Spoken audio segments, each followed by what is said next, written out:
Suku dunia, kamu menggertak tak tertahankan. Lu Bailiu juga boneka pemparingan, seperti binatang buas yang marah. Tapi kenapa dia sudah tua dan bukan seni bela diri? Kecuali kesedihan tinjunya, bahkan balas dendam adalah kemewahan. Pillmaster ini semuanya memiliki kepala dan wajah mereka di dunia Northern Warfare. Bahkan Feng Zhengying dan keluarga bangsawan di belakang mereka cukup bersimpati. Awalnya mereka menyerukan ini, tetapi sekarang mereka ingin kembali dengan tulang belulang. Memikirkan hal ini, ketiga raksasa alkimia Dao merasa seperti jarum di hati mereka, yang sulit ditusuk. Banyak Pillmaster berduka di samping rekan mereka, dan tetua keluarga Feng semuanya bermata merah. Patriark tua, ini terlalu istimewa. Bahkan pada masa itu, masyarakat tidak berani membunuh sebanyak itu.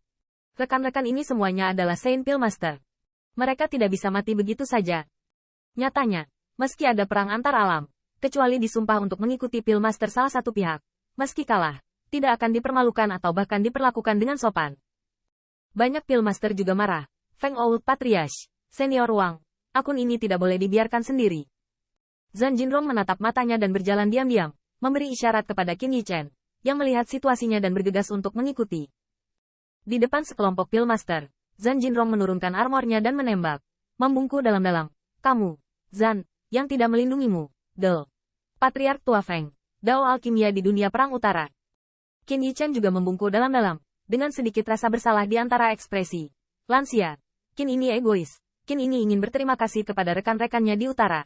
Feng Zhengying menarik napas dalam-dalam, menggelengkan kepalanya. Tidak perlu. Kepada siapa akun ini harus diperhitungkan. Pak Tua, saya tahu dengan jelas. Itu adalah penguasa kerajaan yang hebat. Menggertak tak tertahankan. Lihatlah Pillmaster saya seperti master. Jika akun ini tidak dilunasi, wajah apa yang dikorbankan lelaki tua itu kepada rekan-rekannya dalam semangat surga. Wang Aulin berteriak di tempat. Akulah orangnya. Khususnya, alam seperti apa? Bukan alam. Zhan Jinrong, kamu bisa mendengarkanku. Sekarang bukan dendammu dengan tuan muda kerajaan.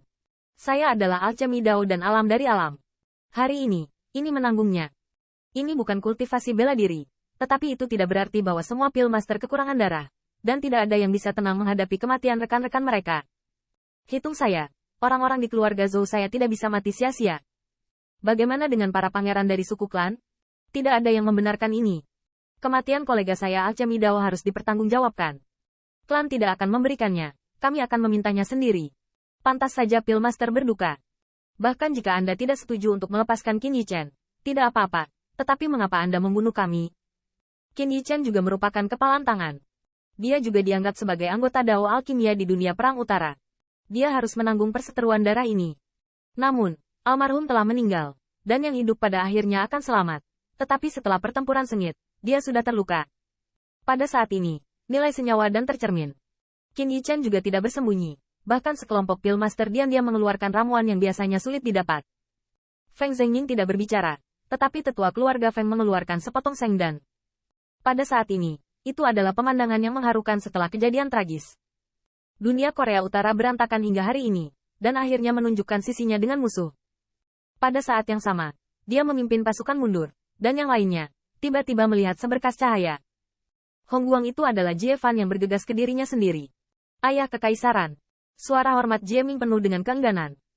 Jie Fan menatap matanya, dan perlahan berkata, jangan salahkan ayah kekaisaran karena menghalangimu. Tapi kamu benar-benar khawatir dengan kecelakaanmu. Meski kesal, di hadapan ayah kekaisaran, Jie Ming akhirnya mengangguk ringan. Dan kemudian dia berkata, ayah kekaisaran. Kemana perginya pertempuran? Kenapa kamu tidak membunuhnya? Jie Fan hanya ingin berbicara, tetapi tiba-tiba menyadari apa yang normal. Berkata dengan dingin, dia ada di sini. HMPH, benar-benar pencuri itu abadi. Membunuh yang mulia surga abadi. Dan masih ingin pindah neraka. Tanda seru. Melihatnya, seberkas cahaya sedang menuju, dan dalam hal kecepatan, itu tidak kalah dengan Jie Fan, dan bahkan niat membunuh tidak dicadangkan sama sekali. Ayo, ini bukan pertempuran. Zhang Wuyuan masih sangat heroik di luar kebiasaan, tetapi menghadapi musuh, mau tidak mau berkata dengan dingin, Jie Fan, kamu benar-benar menyakiti putra kesayanganmu, dan kamu datang untuk mengambilnya sendiri. Jie Fan si tertawa, dengan satu sama lain, kamu bukan untuk nenek moyangmu. Dan akhirnya kamu tidak akan mengecilkan dunia perang timur. Kata-katanya berbalik, tetapi visi dunia terungkap. Tapi ada satu hal yang kamu salah.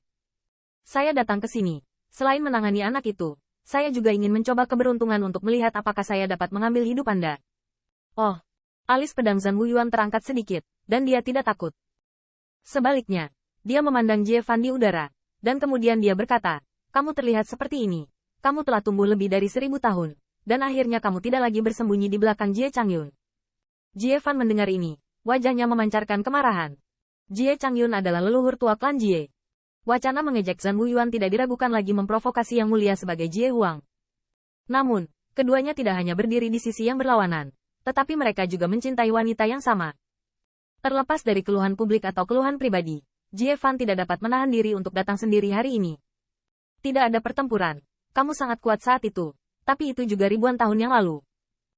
Zhan Wuyuan mendengar ini, dengan mulut terangkat dan menyeka. Ya, meskipun itu sia-sia, itu harus berubah selama 1000-1000 tahun. Jie Fan sangat marah balas tersenyum. Kamu benar.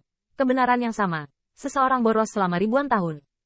Jika kamu pintar, kamu tidak boleh sombong seperti sebelumnya. Kata-kata itu tidak jatuh, dan keduanya sudah menunjukkan kekuatan abadi mereka. Paksaan itu menyebabkan Jie Ming dan para penjaga darah merasa tercekik. Minjer, mundur. Setelah beberapa saat, Jie Fan pindah.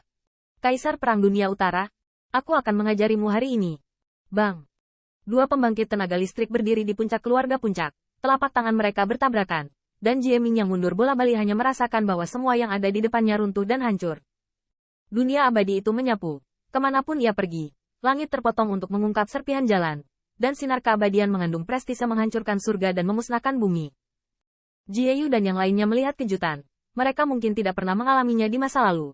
Tetapi karena Jie Fan telah menjadi kaisar, kekuatannya tidak diragukan lagi. Tetapi siapa yang mengira bahwa perang 1000 tahun yang tenang akan kembali, dan kekuatannya tidak akan kalah. Setelah satu telapak tangan, siluet pertempuran berkedip, berdiri di langit, dan menggerakkan telapak tangan, seolah merasakan kedalaman lawan. Pada satu titik dia harus mengakui bahwa Jie Fan memang tumbuh banyak, setidaknya sebelumnya. Dia tidak berani bertemu dengannya dengan kekuatan bertemu dengan kekuatan. Namun, dibandingkan dengan pertempuran tanpa akhir, wajah Jie Fan lebih bermartabat, sementara telapak tangannya menyelesaikan Xian Wei, bahkan ada sedikit ketakutan di matanya.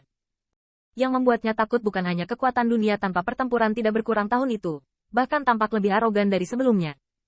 Yang paling penting adalah Jie Fan merasakan kekuatan misterius dari telapak tangan itu. Kekuatan itulah yang membuatnya cemburu bahkan cemburu. Kekuatan ini adalah kesempatan tak terbatas.